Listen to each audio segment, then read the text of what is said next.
Hi, welcome to C. Myers Live. I'm Michelle Bliffen, and I am a strategic consultant here at C. Myers. Hi, and I'm Sally Myers. I'm a principal and owner of C. Myers Corporation. And today we're here to talk about how to use a forecasting tool real time in order to help you as CFOs and your C-suite gain alignment and clarity around the actions that need to be taken that really matter to your financial institution as the world around you continues to change. And we have many success stories. So I'm just going to start firing away questions at Michelle and she can tell us all about it. Michelle, is my understanding is that CFOs are saying that more than ever, the C-suite, their team members are thoroughly engaged in understanding how the members of the C-suite do, marketing, lending, operations, what they're doing and how it impacts the financials for the organization, not only in the short term, but in the long term. And the CFO's goals are to keep the momentum going. So what are you seeing as far as some tactics that CFOs are taking that really work to keep this engagement going? Well, Sally, I think what we're seeing a lot in the industry is CFOs want the entire team to understand what's going on. So I think the days of siloed leaders are gone. Even when you think about things like human resources and how the expenses that go with your salaries and your benefits are going to impact your bottom line, that's one piece. Your investment in technology is another piece. The mix of your products is another piece. What you're lending, what you're taking in on deposits, all of those pieces go together to generate the entire financial picture of the institution. And it's really important now that everybody understands how they all work together. And it's no longer just the responsibility of the CFO to analyze those numbers and look at them. So when you're able to look at different scenarios and ask what would happen if we ran a special on a certificate, or if we ran a special on a particular loan, how is that going to impact the overall financial performance? Yeah, yes. And then the other part of the conversation there is if you spend your resources, in other words, your money that way, the opportunity cost of that, what are you not going to be able to do in other areas of the business? So making sure that everybody's in the same discussion so that they can see the financial impacts. And I'm also hearing from CFOs is it's a great time because they remind the entire C-suite, look, it's a level playing field. Every single member of our C-suite is in the people business. Whether, we create relevant products and services, we are focused on serving and engaging our current customers, and we're all battling competition. So we're in the people business. And so that's one way to set the level playing field. Yeah, I think you're right. And one of the things that we think about is knowing who your customer is. And it's not just the ones who walk through the door looking for the products or services that you offer. But internally, you're seeing your own customers too. So you've got IT serving their membership, which are the employees of the institution. You've got human resources who is serving the members that they have, which are the employees of the institution. Everybody within that institution has to understand who their customer is. So building those relationships with your partners within and outside the organization becomes a really important piece, because you can't implement anything by yourself. There are no islands anymore. Everything touches everything else within the organization. Yes, and the ability for, the technology advancements and to be able to take everything that we're talking about and make it come to life in financial performance really opens the eyes of the entire team together. So using a tool that can be run right there real time to see multiple scenarios, different economic paths in essentially real time, to have a better understanding of the range of possible outcomes. And one of the things that the C-suite talks about is for a number of organizations, this is true, where the current C-suite has never led an organization through the combination of external forces we're seeing. We hear them as we help them through these discussions. We hear them talk about kind of the economy. You take the economy, the unrelenting changes in technology, social media influencers, and marketing. How are you even going to get through all the noise to the customer to communicate the value proposition, and not to mention the fear and the excitement all rolled into one. So Sure. as they recognize this as a team together, again, going back to that level playing field, Mhm. the CFO might know more intuitively about how the numbers come together. But again, there's so many things going on, and they discover this together.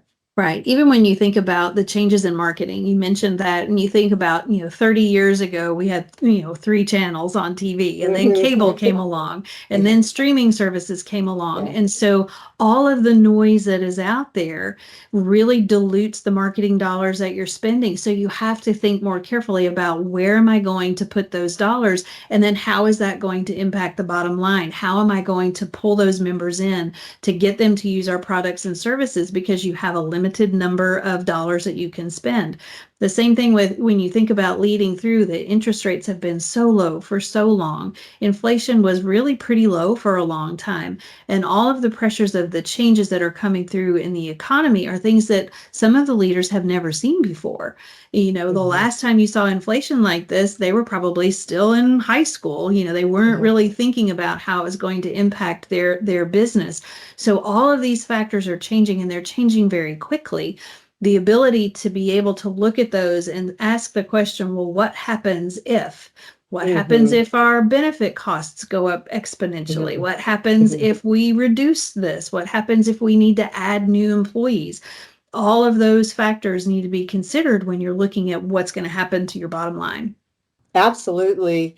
And another thing too is a great way to continue a conversation, or make sure everybody has their voice heard. This works really well in many organizations, is start by a simple survey. That way everybody can give their answers without the influence of other people and the lobbying at the polls, or whatever you want to call it. But ask a simple question, like, what kind of growth do you think your organization will experience on average over the next 3 years? And break it into the categories that are important to you: loan growth, deposit growth, asset growth, because the deposits are only a piece of the asset growth, the growth in the operating expenses, the growth in the non-interest income or not.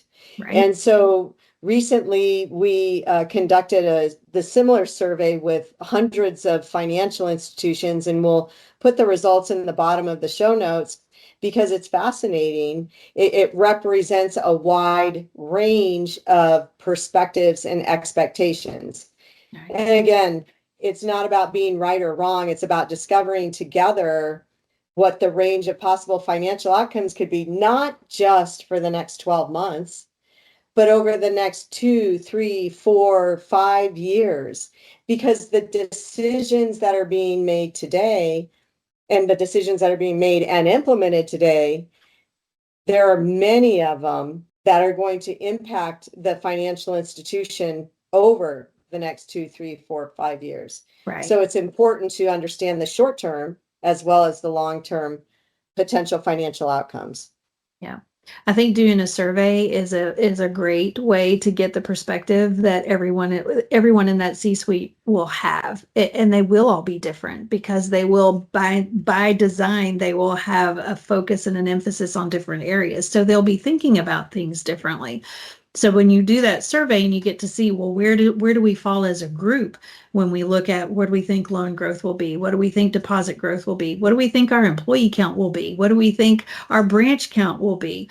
All of those things that come in, everybody will have a different idea, but it does give you a starting point to have the conversation and ask, well, how did you come to to that decision? How did you come to that opinion? How did you decide that you thought this was going to be your growth? And the pressure on non-interest income is not going to stop. So we know that that's going to be something that everybody's going to have an opinion on.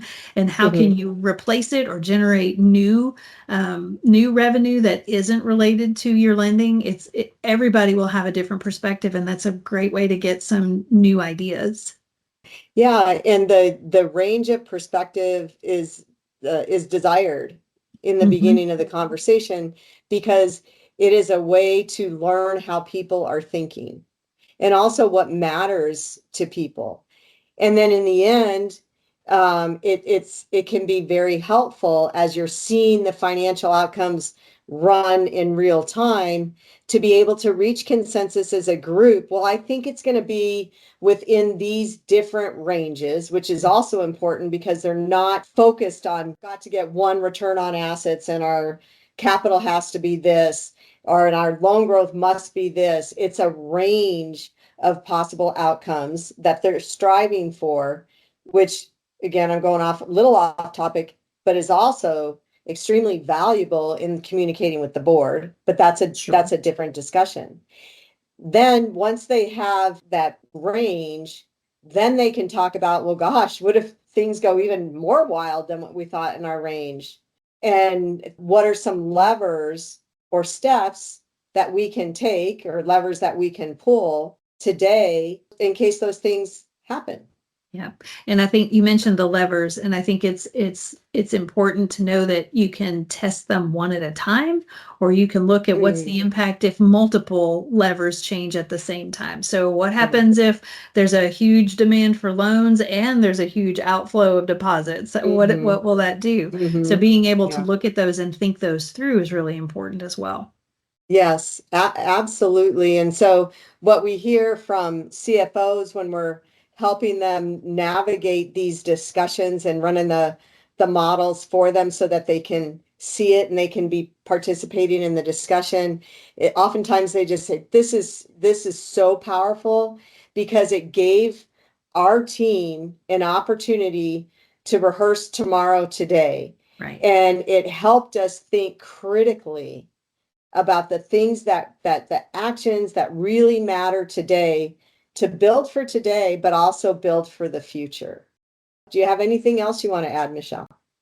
Well, I think one of the things that you talked about was rehearsing today for tomorrow. When you think about short-term investments and what that would do, sometimes the short-term investments might look a little scary, but they might give you a long-term, really great return on that investment. Yes, you are correct. You have to, I want to punctuate that because that's an excellent point, is you investing, meaning strategic investments for your future so you continue to add value and remain relevant. Absolutely critical. Well, thank you everybody for your time today. We really appreciate it. Feel free to call us if you have any questions.